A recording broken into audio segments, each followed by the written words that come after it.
എന്റെ പെങ്ങളെ, ഇസ്ലാം പഠിപ്പിക്കുന്ന ദാമ്പത്യ ജീവിതത്തിലെ ഏറ്റവും പ്രഥമമായ, ഏറ്റവും സുന്ദരമായ, ഏറ്റവും അനുഗ്രഹീതമായ ലക്ഷ്യം എന്തെന്ന് എന്റെ പെങ്ങൾക്ക് കേൾക്കണോ? വഇന്നീ ഖിഫ്തുൽ മവാലിയ മിൻ വറാഇ വകാനത് ഇംറാതി ആഖിറ ഫഹബ് ലീ മിൻ ലദുൻക വലിയാ. പടച്ചവനെ, നിന്റെ പ്രവാചകനാകുന്ന സക്കരിയ വയസ്സായി പോയി, ശരീരത്തിന്റെ ആരോഗ്യങ്ങളൊക്കെ ക്ഷയിച്ചു പോയി, അനാരോഗ്യത്തിന്റെ ദുർബലതകൾ ഇവന്റെ ശരീരത്തെ ബാധിച്ചു പോയി. എന്റെ ഭാര്യയാണെങ്കിലോ വകാനത് ഇംറാതി ആഖിറ, അവള് ദുർബലയായേ അല്ലാ, അവള് അബലയായേ അല്ലാ.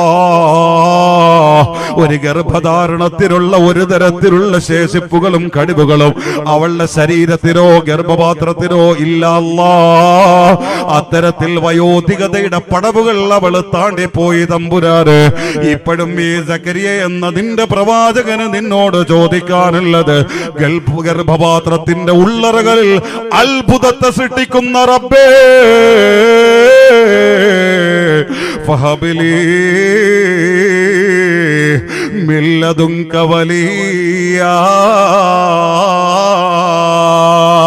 എനിക്കൊരു മകനെ തരുമോ അല്ലാ,